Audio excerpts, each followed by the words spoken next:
I speak at a lot of churches and a lot of places. It's interesting, you can always tell the health of a congregation by how long this goes on and whether or not you have to stop it when you come up. I always love the way it turns out here.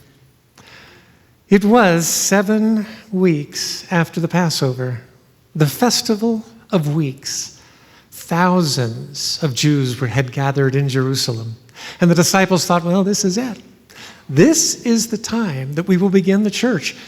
And the very first one to speak would be Peter, just as Jesus had said it would be. And let's take a look at the words he spoke to the crowd on that day. It's in the 2nd chapter of the book of Acts, beginning with the 14th verse.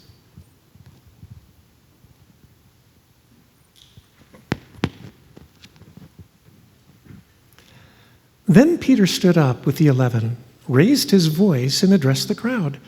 Fellow Jews, and all of you who live in Jerusalem, let me explain this to you. Listen carefully to what I say.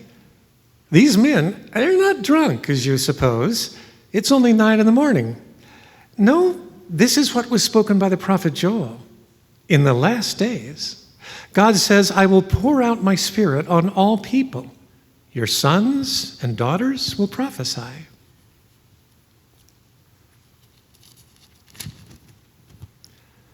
Your young men will see visions. Your old men will dream dreams. Even on my servants, both men and women, I will pour out my spirit in those days, and they will prophesy. I will show wonders in the heaven above and signs on the earth below, blood and fire and billows of smoke. The sun will be turned to darkness and the moon to blood before the coming of the great and glorious day of the Lord. And everyone who calls on the name of the Lord will be saved. Men of Israel, listen to this. Jesus of Nazareth was a man accredited by God to you by miracles, wonders, and signs, which God did among you through him, as you yourselves know. And with that, the first gospel message had been preached. And for the first time, the news was given that the good news of Jesus was for absolutely everyone. And this arguably was the high point of Peter's life. What his entire life had been building toward, and I am endlessly curious about what it was that brought him to this point, because it is certainly not where he began. He was a fisherman in Galilee, successful enough to have his own boat. Recruited by Jesus to be one of the 12 apostles, he quickly became one of the inner 3, Peter, James, and John. And it was not long before he distinguished himself even from the inner 3. It was the 16th chapter of the Gospel of Matthew. Jesus knew finally, maybe, possibly, they understood enough to know who he was, and so he took a chance and he asked the 12, who do you say that I am? They start hedging their bets. Well, some people say you're Elijah, one of the prophets brought back from the dead. Some people even say John the Baptist brought back from the dead. Yeah, some people say that. Jesus is like, not the question I asked. Who do you say that I am? Only Peter answers, you are the Christ, the Son of the living God, Christ, the anointed one. Prophets, priests, and kings were anointed. You are the Messiah. You can see Jesus. All right, at least one of them gets it. He says, yeah, that's right. Your name is Peter, which translated means pebble, small rock. But upon that giant rock of a statement you just made, that I am the Christ, the Son of the living God, on that rock I will build my church. And not even the gates of hell will be able to withstand the onslaught. And Peter, because you had the courage to speak that truth, you're going to be the very first one to drive the car of the church. I'm giving you the keys. You're going to preach the very first gospel message. Peter had to be absolutely thrilled, overjoyed. So from the time I entered Rankin Elementary School in Akron, Ohio, as a kindergartner, there was one thing I wanted, one thing every child wanted. You wanted, in the 6th grade, to be a member of the school patrol. You did everything you could through the first 5 years to be the kind of student that would be worthy of being on the school patrol. And then the next to the last day of 5th grade, our gym teacher came in, who was the head of the school patrol, and he wrote just 4 names, only 4, on the blackboard in each classroom. Of the 4 from that classroom who would be chosen, 16 total, my heart in my throat as I saw my name written down. The last of the 4, I would be a member of the school patrol. That next fall, I was so excited. You got to wear this belt, and it was yellow, and you had a badge, and I buffed mine, so it was like shining so bright. And they gave us these big gates, like the kind of gates that come down at a railroad crossing. And we put them on these poles, and we pulled them out, and we stopped traffic. We were the crossing guards. We were 12, stopping traffic and letting kids cross. It's a wonder no one died. But we all took our jobs very, very seriously. It's possible that I took my job a little too seriously. I wanted everyone on the planet to know I was a member of the schoolboy patrol. At home, playing with my friends, it was not unknown for me to still wear the belt. My mother, who had a cruel streak, yes, she had a cruel streak, and yes, it took a lot of therapy to deal with that. But my mother, who had this cruel streak, took to calling me Barney Fife. I know,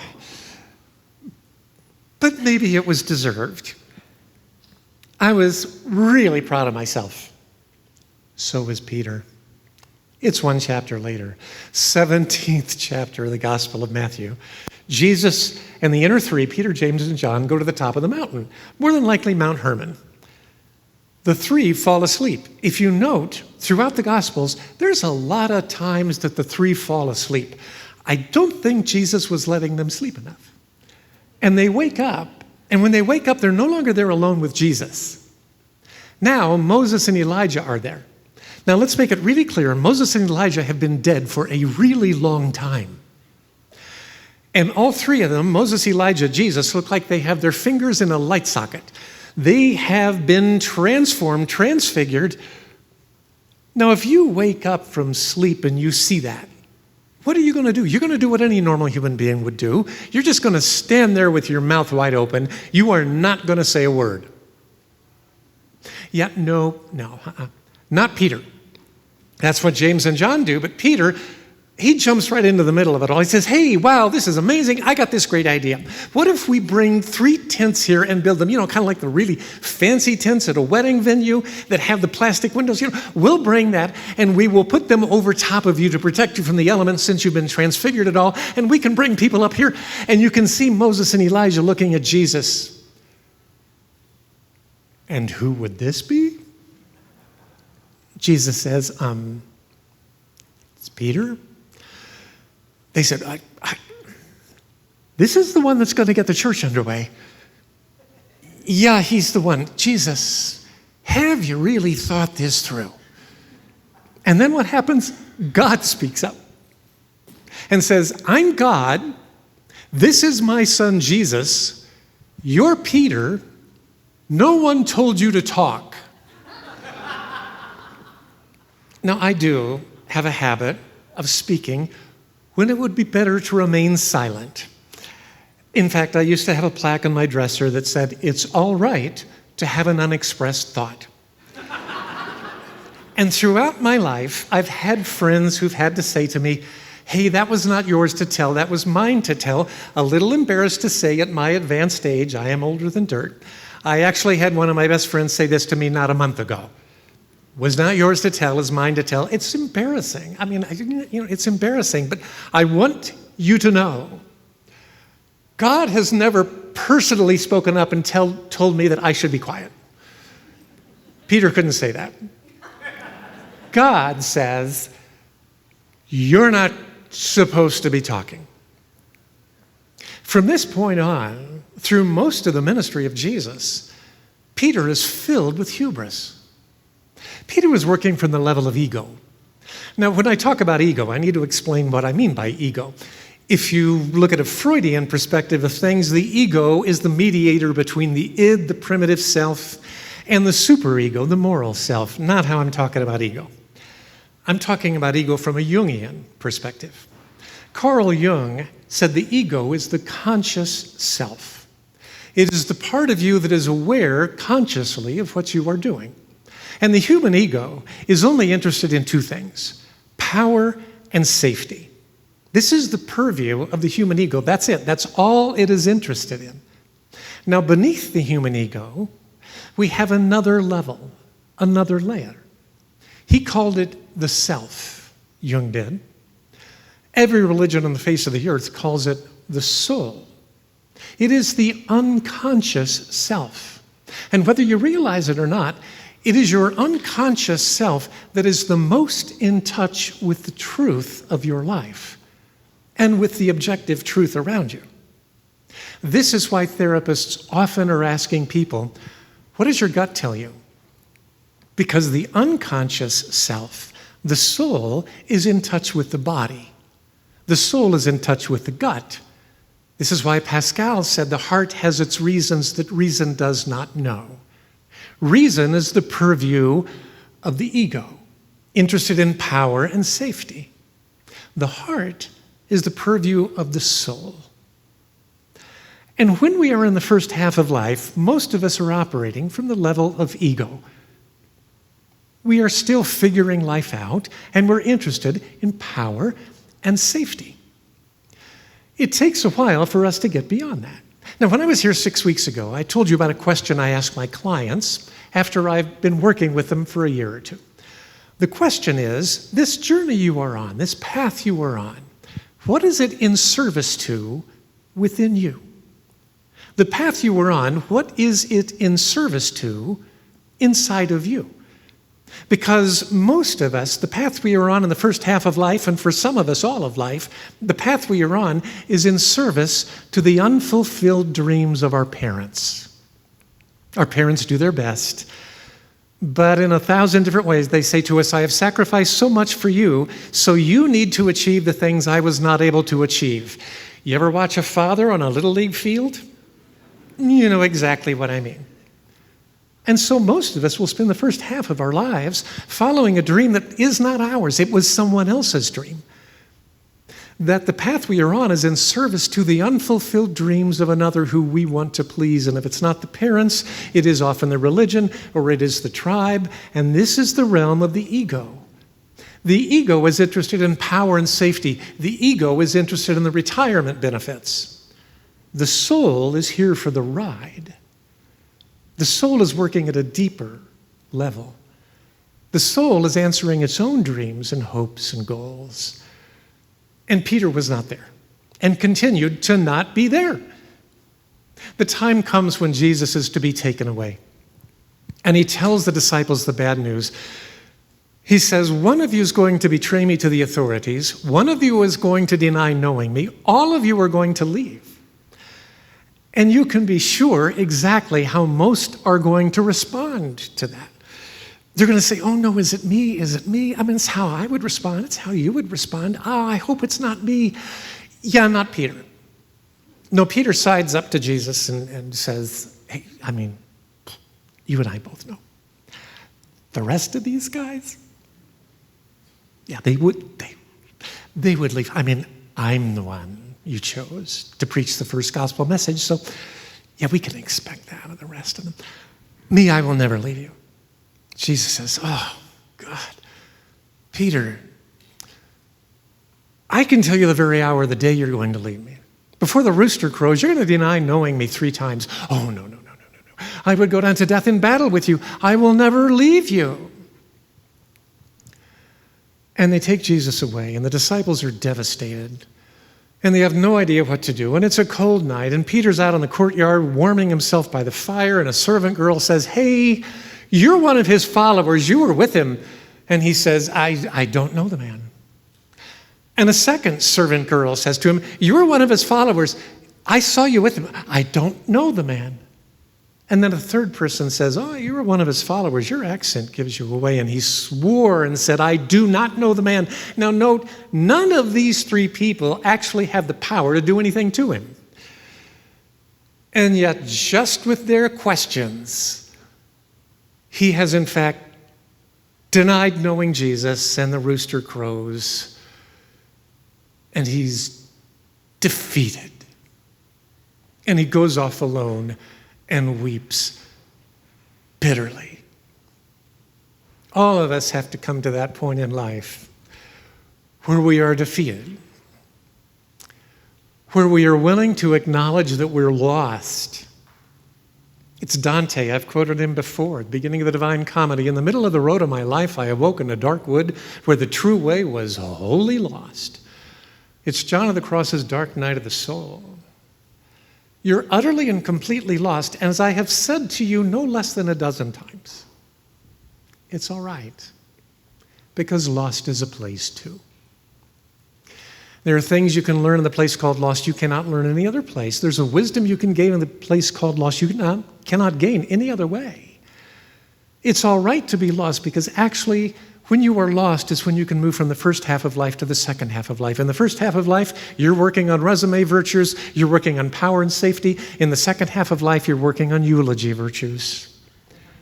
You're no longer looking outside yourself for your sense of who you are. You're looking deep into your own being and soul, and not everyone gets there. Rainer Maria Rilke is one of my favorite poets. He had a very difficult upbringing. His father was a military man who was very disappointed that his son was not a military man and was, in fact, a poet. His mother never got over the death of his sister, and so never really gave him his identity. He was utterly and completely miserable, but he found his way. So we're starting to take hits on this mic. Would we be better switching to another mic, or do we want to just keep going? Keep going. Okay. We'll do that. I've held a mic in my hands a few times. I know what the sounds mean. One of my favorite poems of his I have memorized, but it's a tough one to memorize because he wrote in German and it's clunky translating it into English. But it shows he understood exactly what Peter's going through right now. He understood what it is to be lost. It's called The Man Watching. I can tell by the way the trees beat after so many dull days on my worried window panes that a storm is coming. And I hear the far-off fields say things I cannot bear. Without a sister, I cannot love. Without a sister, I cannot. See, this one's a hard one to memorize.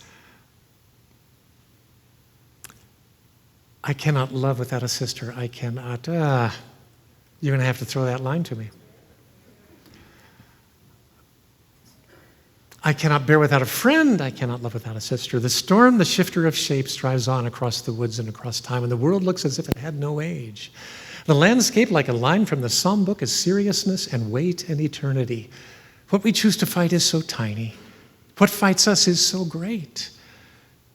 If only we would let ourselves be dominated by some immense storm as things are, well, then we could become strong too and not need names. What is extraordinary and eternal does not want to be bent by us. I mean, the angel who appeared before the wrestler of the Old Testament. When the wrestler's sinews grew long like metal strings, the angel felt them under his fingers like chords of deep music. What he's talking about here is Jacob's wrestling match with God. He says Jacob is wrestling with everything in him. All of his sinews are long like metal strings. He's fighting for all he's worth. And God is feeling the whole thing as chords of deep music. God is sitting back thinking, good for him. He's wrestling with me. He's going to get to the second half of life. He's willing to wrestle with me. He's wrestling with me. It's beautiful. Whoever was beaten by that angel, though often the angel simply declined the fight. We're going to come back to that in a minute. Whoever was beaten by that angel went away proud and strengthened and great from that harsh hand that kneaded him as if to change his shape. Winning does not tempt that man. This is how he grows, by being defeated decisively by ever greater beings. But now I want to go back to that line. Whoever was beaten by the angel, though often the angel simply declined the fight. Rilke got what is true. What Jacob understood. You can win a wrestling match with God. You can win a wrestling match with God. The question is, Is it a good thing? Is it a good thing to win a wrestling match when your opponent is the Lord of the universe? It's dawn. Jacob is wrestling with God. He realizes he can win. He asks God to bless him. God blesses him by defeating him resoundingly. Whoever was beaten by that angel, though often the angels simply declined the fight, would have made powerful and strengthened and great from that harsh hand that kneaded him as if to change his shape. Winning does not tempt that man. This is how he grows, by being defeated decisively by ever greater beings. What's it going to be with Peter? What's he going to do? It's after the resurrection. 7 of the original 12 disciples are out fishing in the Sea of Galilee. Peter's among them. They're not catching anything. So a man on the shore says, "Cast your nets on the other side." They do and come up with 153 fish. I always wonder who counted them. They take a look back at the shore and realize it's Jesus back at the shore. And so they pull the nets into the boat and start rowing back to the shore, everybody except Peter. Peter takes off his coat, jumps into the water, and starts swimming back to shore. Now, I'm not sure if this is a real bright thing to have done, because think about it. What person do you know who can swim faster than 6 people can row a boat? I can just see the 6 just rowing past me. Peter, hope things go well. We'll see you a little later. They get back to the seashore, Peter too. Jesus fixes breakfast for them, which I think is wonderful. And then he takes Peter aside and asks him a question. He says, "Peter, do you love me more than the rest of these guys?" And he uses a very specific word for love. Do you unselfishly love me more than the rest of these guys? And the truth is, now Peter has been defeated. He's lost his hubris. He knows he has failed Jesus miserably. How can he say he unselfishly loves him? He can't. He says, "Lord, I have tender affection for you." And Jesus says, "Yeah, I thought so. That's not what I need. I need somebody who can work for me and love me without failure." Is that what Jesus says? No. Jesus says, "Feed my sheep." Second time he says to him, "Do you unselfishly love me?" And Peter knows he has failed Jesus miserably. He can't say he unselfishly loves him. He says, "I have tender affection for you," different word for love. And Jesus says, "Tend my lambs." And a third time he says, "Do you love me?" Only this time he uses Peter's word for love. He said, "Do you have tender affection for me?" And the Bible tells us that Peter was grieved because he realizes Jesus is accepting him even in the midst of his weakness. And he says, "Yes, Lord, you know I have tender affection for you." And Jesus says, "Feed my sheep." 3 times Jesus has said, "Do you love me?" 3 times Peter has said, "I have failed you miserably." And 3 times Jesus has said, "Yeah, don't care. Of course you have. You're human. I have a job I need you to do. I need you to feed my sheep." So when I was here 6 weeks ago, I said there are 2 questions that I often ask my clients well into therapy. The first question is, the journey you're on, what is it in service to within yourself? The second question, much more difficult, is, what supports you when nothing supports you? What supports you when nothing supports you? Now, finally, Peter can answer that question. What supports him when nothing supports him? He knows he is worthy of love, and he has a job to do. That is the Peter who showed up to preach that message. He knew he was worthy of love, and he had a job to do. So when I was asked to do my first TED Talk, I was told I would have to memorize it. And it didn't bother me. I've been memorizing sermons for a long time, memorizing poems for a long time. And I have never once ever lost a word in a poem. Rilke. Yeah, I've been memorizing stuff forever. I kept losing the transition to the most important part of that TED Talk. This is the TED Talk that's had 7 million views. It's rehearsal day at the Belco, and I forget the transition. And my coach, Briar Goldberg, who's the head coach for TED, she said, okay, I think we need a new transition sentence. Figure out what it is, because this would not be good to lose it right here. The reason you have to memorize them with TED is because they're going to translate it into like 70 languages, so it has to be perfect. So about 2 a.m, it came to me. The call toward authenticity is sacred and holy and for the greater good. I called her at about 7. I said, hey, I got the line. I told her the line, and she said, oh, that'll work.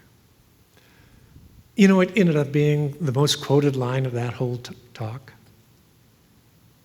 It is, in fact, the dedication line on my memoir. The call toward authenticity is sacred and holy and for the greater good. I live in a world right now that hates me as a transgender woman. I see that hatred every single week. But here's what I know. I know I am worthy of love. I am loved by God. And the call toward authenticity is sacred and holy and for the greater good, and I have work to do. You too are worthy of love. You too have been loved by God. What is the work you have been called to do? Thank you, God, for giving us that kind of a grounding, the grounding that supports us when nothing supports us. To know no matter what goes wrong, we're loved by you. And we have work to do. For Peter to feed his sheep. We have work to do because the call toward authenticity is sacred and holy and for the greater good. We have work to do. And in the confidence of your love, we will do that work. Amen. Amen. Thank you. As we transition now into our time of Eucharist, I want to give you all a couple of reminders.